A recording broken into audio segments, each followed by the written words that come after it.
I was thinking about the word apocalypse recently, and honestly, it has done an enormous, almost incalculable amount of damage to human social thinking. Oh, absolutely. It's a total thought-terminating cliche. Right. I mean, think about it as you go about your day today. The moment a community or a whole civilization frames its predicament in apocalyptic terms, like the literal end of the world. Like a final, inescapable cosmic judgment. Exactly. The moment you do that, it immediately and almost magically depoliticizes the entire problem. Because there's no policy fix for the end of the world. Right. If the catastrophe we're facing is cosmological, if it's, I don't know, an asteroid or some supernatural wrath penciled into a divine calendar somewhere, there's literally nothing to do but sit around and wait. And maybe pray. Yeah, wait and pray. And meanwhile, the extractive, oppressive architecture of that society it just keeps right on running. That is the crucial point right there. The people at the top, the architects of that extraction, they are completely let off the hook. Because the alternative to the end of the world isn't social reform, it's not structural change, it becomes divine intervention.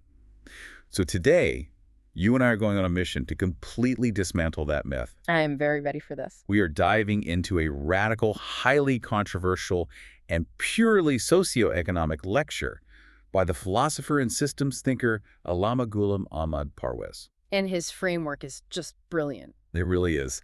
Our goal in this deep dive is to read verses 11 through 16 of Surah Al-Furqan, but not as some spooky prophecy about the afterlife. We're going to read it as a hyper-rational, diagnostic manual for civilizational survival. Yeah, and the utility of that approach, I mean, it really cannot be overstated. Parwez's intervention here is surgical. He argues that verses 11 through 16 deal directly with the concept of As-Saah. Which is conventionally translated as the hour. Right. The hour. But Parwez strips away centuries of religious sentimentality from that word. Right. He argues that the hour is not on a cosmological calendar at all. It's a social tipping point. A tipping point. Yes. It is the exact mathematical moment when the accumulated dysfunction in a social architecture becomes irreversible. What? And the fury that approaches in verse 13, the text uses the phrase, tagayuz was a fear. That is not supernatural wrath. It's the social anger of a system that has been quietly consuming itself. Okay, let me play devil's advocate right out of the gate here, though. Please do. We are talking texts that have been read through a heavily theological lens for over a millennium. Yeah. Isn't there a danger here of Parwez just reverse engineering a modern socioeconomic theory like systems dynamics or thermodynamics onto an ancient vocabulary? That's a fair question. I mean, how do we justify redefining established terms like the hour without it just feeling like a modern projection? Well, that is the necessary skeptical starting point, right? Yeah. But Parwez doesn't just invent a new definition out of thin air. He grounds this entirely in classical Arabic root linguistics. Okay, walk me through that. To understand why societies collapse in this framework, we have to understand the physics of how time and consequences actually move according to the text. The vocabulary being used is inherently systemic. Right. So he traces the word as safa back to its root, which is sa.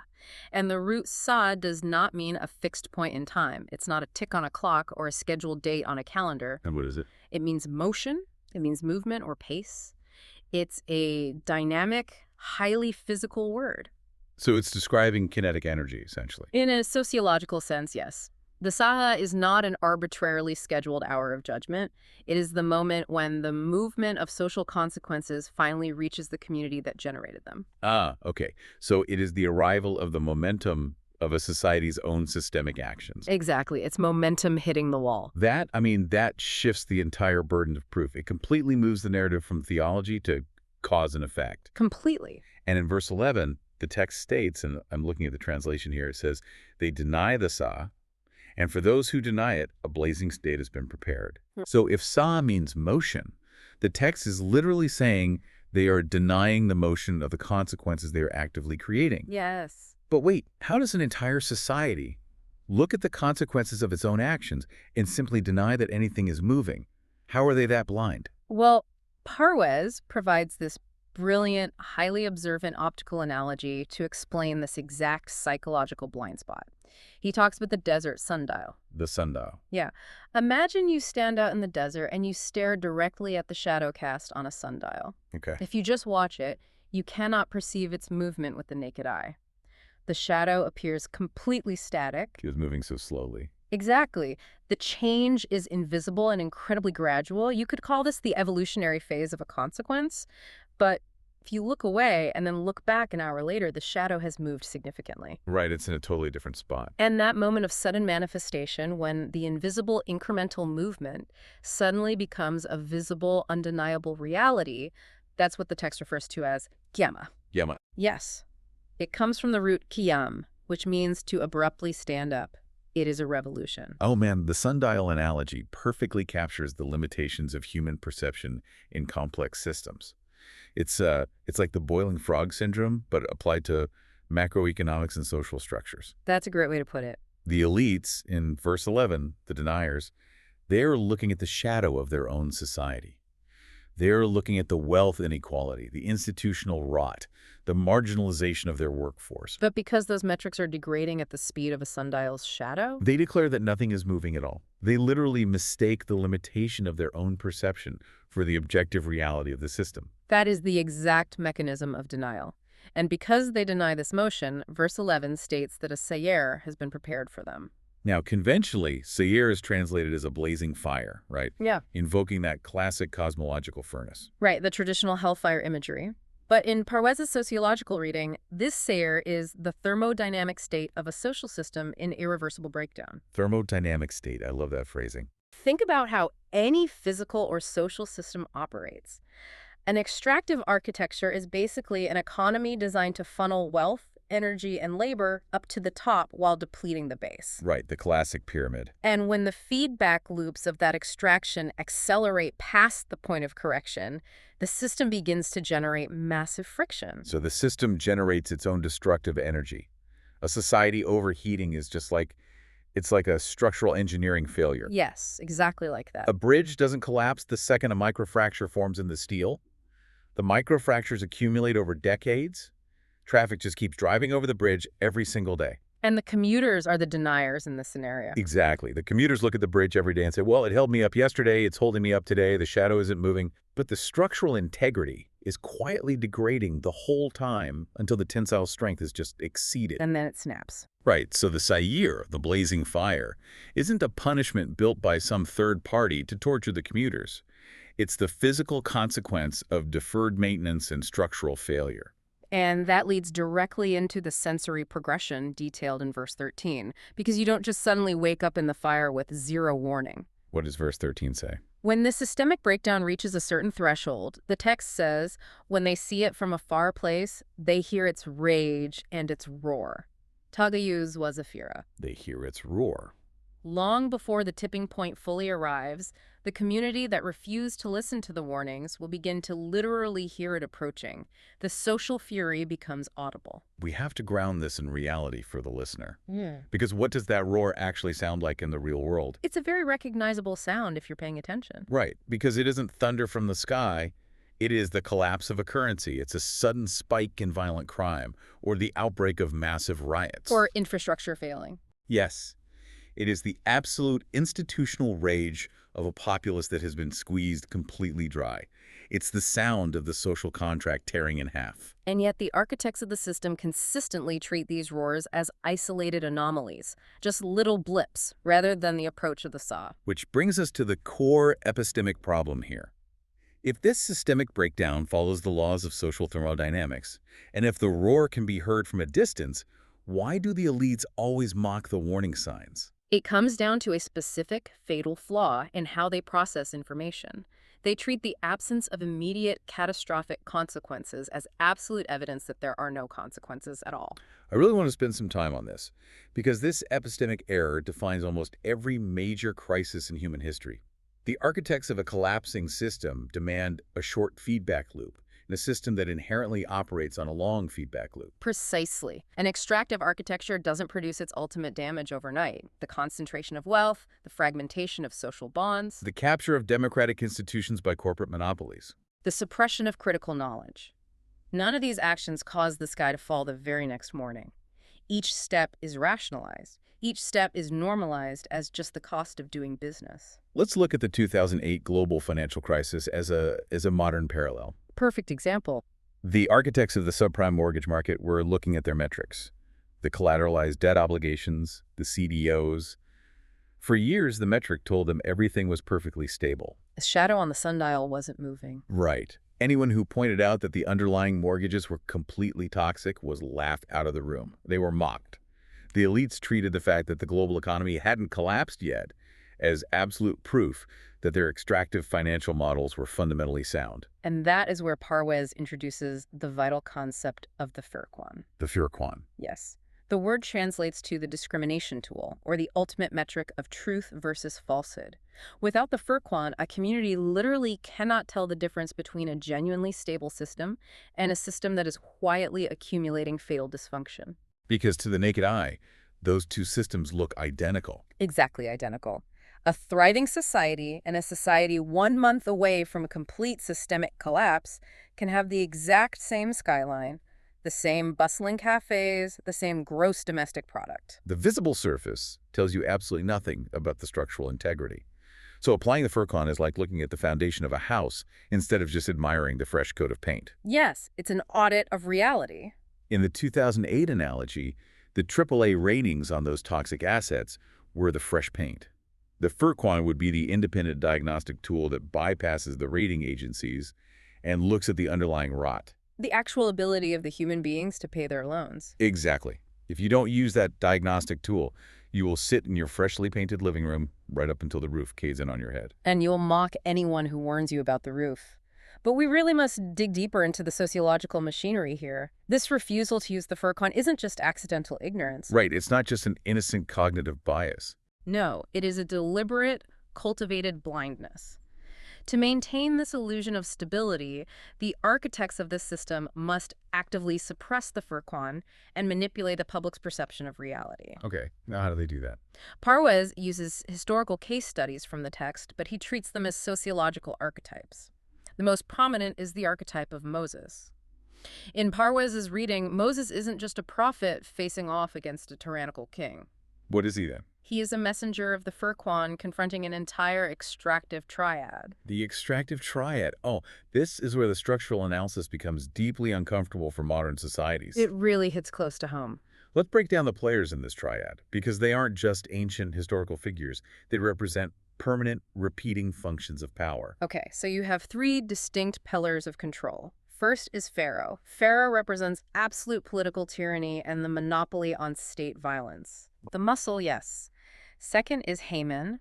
Haman represents the religious priesthood or the ideological state apparatus. His primary job is to provide the divine or moral justification for the tyranny. Merited control. Exactly.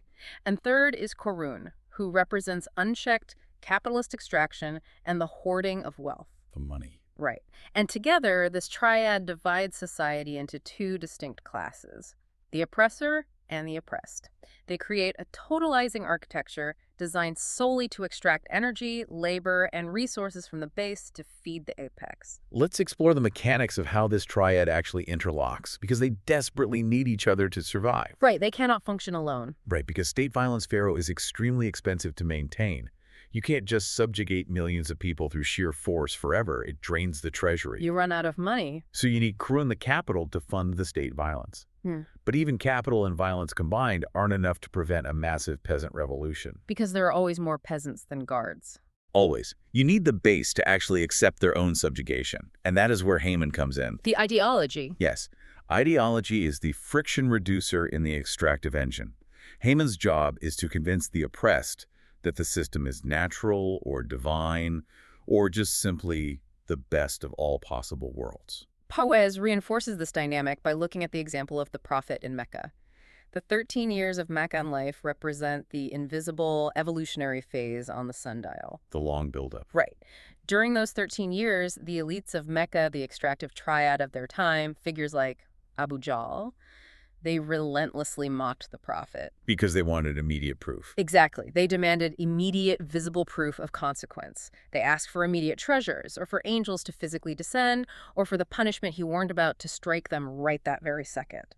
They were completely blinded by their immediate wealth and their high status within the existing architecture. They were committing that exact epistemic error we talked about. They were saying, hey, if our social architecture is so flawed, why are we still so rich? Why hasn't the engine exploded today? But then the Battle of Badr occurred. And in this sociological reading, Badir was the Qiyamah. It was the sudden, abrupt revolution. The moment the shadow visibly jumped. Yes.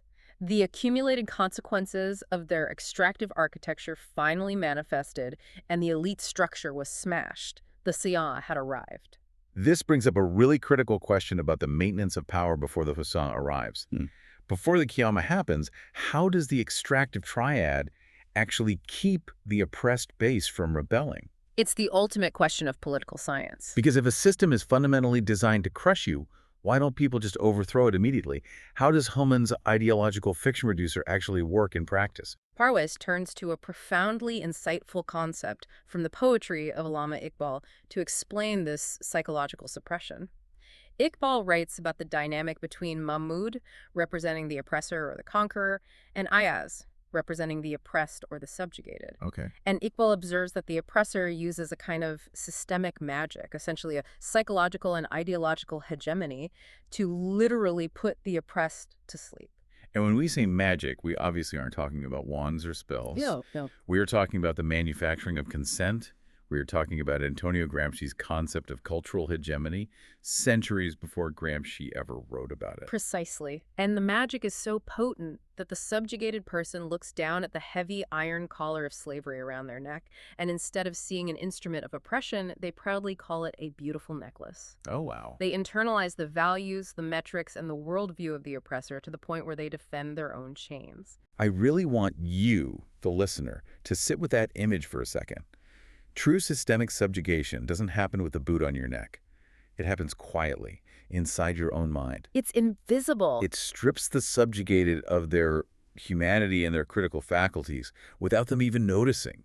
I mean, we see this constantly today. Everywhere. You have people who are economically crushed by a gig economy, lacking basic health care or job security, who will vehemently defend the billionaires running the platforms they work for. It's a hustle culture. Yes. They brag about working 80-hour weeks for a system that views them as completely disposable algorithms. They have internalized the hustle culture of the oppressor. They're literally showing off their collar and calling it a necklace. That is exactly it, and that spell holds the entire architecture together. It prevents the thermodynamic friction from turning into a blazing fire. It neutralizes the threat of the masses. But the spell doesn't last forever. No, it only lasts until a messenger of the Furqan arrives.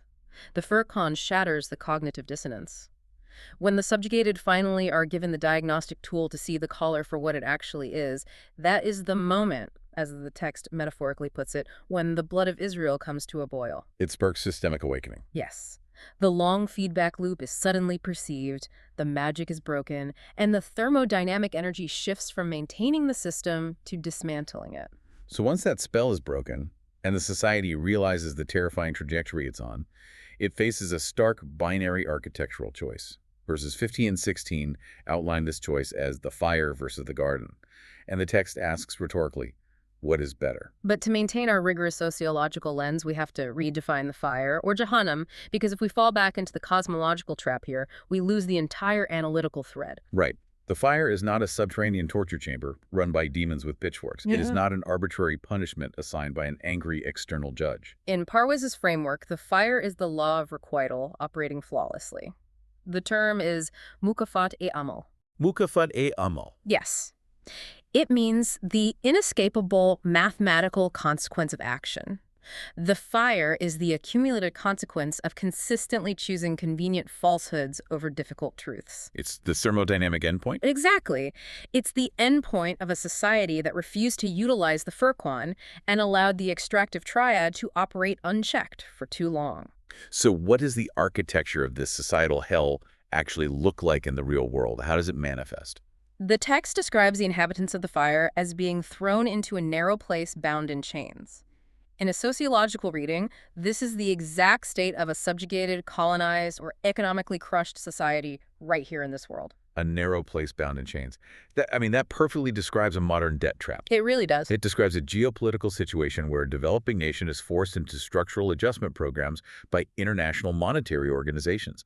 They are forced to privatize their water, dismantle their social safety nets, just to service the interest on loans they can literally never repay. Their choices are completely restricted. Their sovereignty is restricted. They are in a narrow place, bound in economic chains. It is a living, breathing hell. And the psychological toll of this specific architecture is profound. The text notes that in this fire, the people desire death. They pray for annihilation just to escape the systemic prison, but they cannot even find that relief. Because the system refuses to let them die. It needs them alive to keep extracting from them. Like a parasite. Exactly like a parasite. A parasite does not want to kill the host immediately. It wants to keep it in a narrow place so it can continue to feed on it. A society where human misery is the literal fuel for the economic engine is the manifestation of Jahannam. And in direct contrast to that, verses 15 and 16 present the alternative, the garden, or Jannah. And again, we must strip away the imagery of supernatural afterlife rewards. No rivers of milk and honey here. Right. We have to look at the structural, organizational meaning. The garden is a highly functional social architecture. It is the state a community achieves when its entire productive system is organized around the Furqan. Let's dissect the mechanics of the garden then. Verse 16 says that in the garden, they will have what they desire, or what they call for. If we're removing the mystical elements, this obviously doesn't mean a magic genie granting infinite consumer goods to everyone. Not at all. It is a profound statement about structural design. A society where people have what they desire is a society where human needs are fundamentally and systematically met because the architecture is designed to meet them rather than to extract from them. That is a huge distinction. It means the systems of production and distribution are aligned with human flourishing. Resources circulate instead of hoarding at the apex. Social accountability functions flawlessly. The discrimination between truth and falsehood hack and batil is applied consistently at the institutional level. It's the exact inverse of the narrow place. Instead of restriction, there is expansion. And this leads to what I think is one of the most powerful philosophical insights in Parwez's analysis, the concept of becoming. The concept of Masir. It is often translated simply as destination or journey's end. But Parwez reads Masir as the ultimate evolutionary trajectory of human consciousness. Okay, unpack that a bit. In this functional garden state architecture, human beings are not static entities merely enjoying consumer goods. They are in a constant state of becoming. They are engaged in continuous evolution and elevation. This makes perfect sense neurologically and sociologically. I mean, when humans are trapped in the narrow place, their entire cognitive load is dedicated to sheer survival. You're just trying to make it to tomorrow. Right. You can't write a symphony, you can't invent a new clean energy technology or ponder philosophy if you're working 3 jobs just to pay off the interest on your medical debt. But when the structural violence is removed— When the iron collar is taken off. Yes. When basic human needs are systemically guaranteed, human potential is fully unleashed. And in this state of unleashed potential, humans begin to reflect divine attributes, within human limits, of course. What kind of attribute? Attributes like unbounded creativity, deep compassion, absolute justice, and the exercise of genuine, uncoerced free will. The oppressive system of the fire crushes these attributes, forcing humans into base, animalistic survival modes. The functional system of the garden actively cultivates them. It is the ultimate actualization of the human project. Wow. Okay, so if we synthesize this entire framework, the As-Saah as a thermodynamic social tipping point, the epistemic error of long feedback loops, the extractive triad, the magic of subjugation, and the stark structural choice between the narrow place and the architecture of flourishing, we arrive at the most vital question of this entire deep dive. Which is? Why does the system fight so incredibly hard against the structural truth of the Furqan? Why did the architects put so much energy into mocking the warning signs? To answer this, Parwez delivers the surgical strike of his entire thesis. He completely inverts the standard centuries-old reading of these verses. This is the mic drop moment. It really is. The traditional reading assumes that the deniers of the Saah, the people mocking the hour in verse 11, are simply irreligious atheists, people who don't believe in God or an afterlife. Parwez argues that this is a complete misreading of the power dynamics at play. The deniers are not necessarily atheists at all. They are the politically comfortable. They are the vested interest class. They are the mala. And the mala have an enormous existential incentive to keep the community focused exclusively on the cosmological version of the Saah. Let's trace the logic of their self-interest here. Okay. If the hour is cosmic, if it is an apocalypse scheduled by God on a divine calendar, and it is completely unavoidable, what is the logical response of the masses who are currently suffering in the narrow place? Total political paralysis. Exactly. There's nothing to do. You wait, you pray, you accept your subjugation, your poverty, and your chains because it is framed as a divine test. You are told by Haman, the ideological apparatus, that your real reward is in the cosmological garden after you die, so you really shouldn't rock the boat in this life. The cosmological framing renders the populace politically inert. It protects the mala from any scrutiny. The elites can continue their extraction completely unchallenged. The religious priesthood will continuously reassure the masses that the hour of judgment is in God's hands, safely out of reach of human intervention.